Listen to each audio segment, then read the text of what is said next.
فعلا برای اینکه وقتی ما یک کم محدود است 2 ساعت یعنی برای این جمع بیش از 80 نفره یعنی خیلی کم است. ما سخنی زیاد گفتنی ها داریم و برای اینکه با دیگر برادرها صحبت داده شود میخوایم بیانیه را با زبان روسی قرائت نمایند. بفرمایید خواهر. Мы, присутствующие на пикете, участвуем в работе авторитетной конференции ОБСЕ. На этом конференции приглашены представители более 50 стран мира. Основная цель происходящей конференции – это решение глобальных проблем мирового сообщества и подтверждение того участия представителей многих стран на данном мероприятии. Мы, свободомыслящие граждане Таджикистана, несколько раз вступили в различным заявлениям в СМИ и социальных сетях о той беспределе, который творит правящий режим в нашей стране. Всю эту ситуацию мы доказывали документальными фактами, но несмотря на это мы не замечаем улучшения. Вместо этого крепчает полный беспредел. Продолжается суды на инакомыслящие и сфабрикованными делом без фактов и доказательств. Пытки и убийства политзаключенных стало обычной практикой в тюрьмах и продолжается каждодневное давление на близких родственников политзаключенных. Мы надеемся, что на этой конференции будут серьезно подойти к нашей проблеме и услышат нас. Мы просим участников конференции не верить представителям режима Рахмона. То, что они в последнее время везде констатируют, будто в стране не существует политзаключенные и не идет гонение на инакомыслящих, тогда почему мы, граждане Таджикистана, вынуждены эмигрировать? Что делает более 1000 политзаключенных в тюрьмах режима? Бывшая оппозиционная сила ОТО в прошлом договорилась о мире в режиме. Мир, который в международном практике не имел аналога. Режим Рахмона без стыда и совести празднует каждый год дня подписания соглашения о мире. Вместе с тем нарушил всех пунктов соглашения. Мы, простые граждане, всегда терпели эти вероломные выходки режима в надежде того, чтобы страны гаранта мира в Таджикистане будут контролировать процесс мироздания в стране. Но, к большому сожалению, эти страны не отреагировали на сложившуюся обстановку должным образом. Мы покинули страну с большим трудом и риском для нас и наших семей, получили убежище в европейских странах. Мы благодарны всем тех, кто нас принял, особенно правительству и народу Польши, где мы находимся и с которым у нас сложилось хорошие отношения.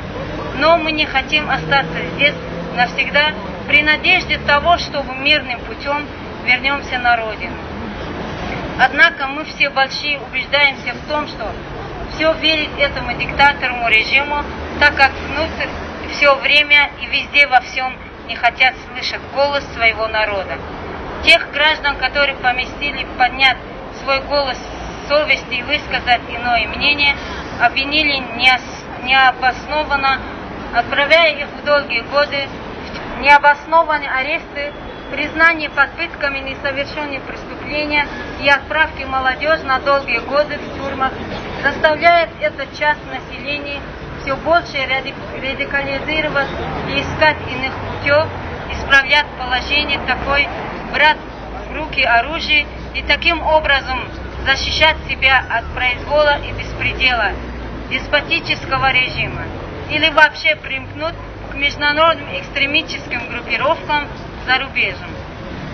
Создается такое впечатление, что режим в Таджикистане намеренно толкает свой народ на крайность, чтобы потом оправдать свое преступление против своего народа и тем самим получать большие средства из-за рубежа под предлогом борьбы против терроризма.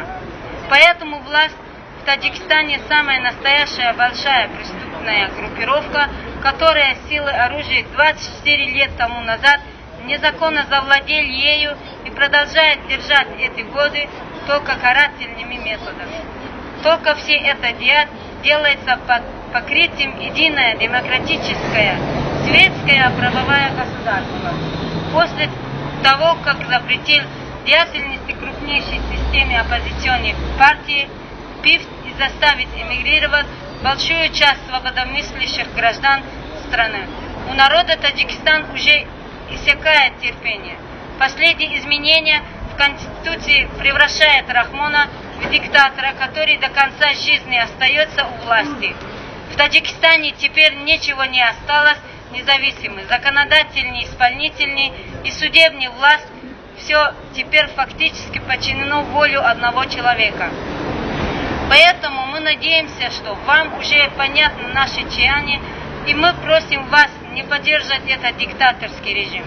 Просим вас относиться к проблемам таджикских беженцам со серьезностью и пониманием, способствовать сокращению и избавлению народа от этого диктаторского режима.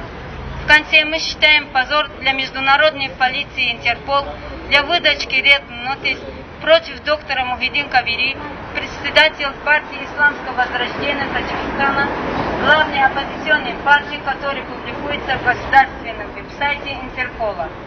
Поэтому, что все обвинения против него являются ложными, сфабрикованными и политически мотивированными. Таким образом, мы, граждане Таджикистана, призываем международное сообщество, международные организации и дружественных стран освободить всех находящих в заключении членов ПИФ, юристов, политических заключений и положить конец всем видам насилия и пыток в отношении своих граждан.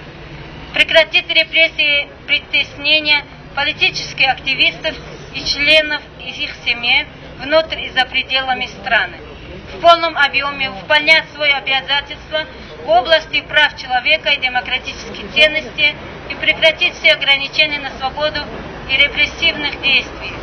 Кроме того, мы призываем международное сообщество вывести санкции против ряда высокопоставленных чиновников правительства Рахмона, которые имеют прямые отношения на пути и нарушения прав человека.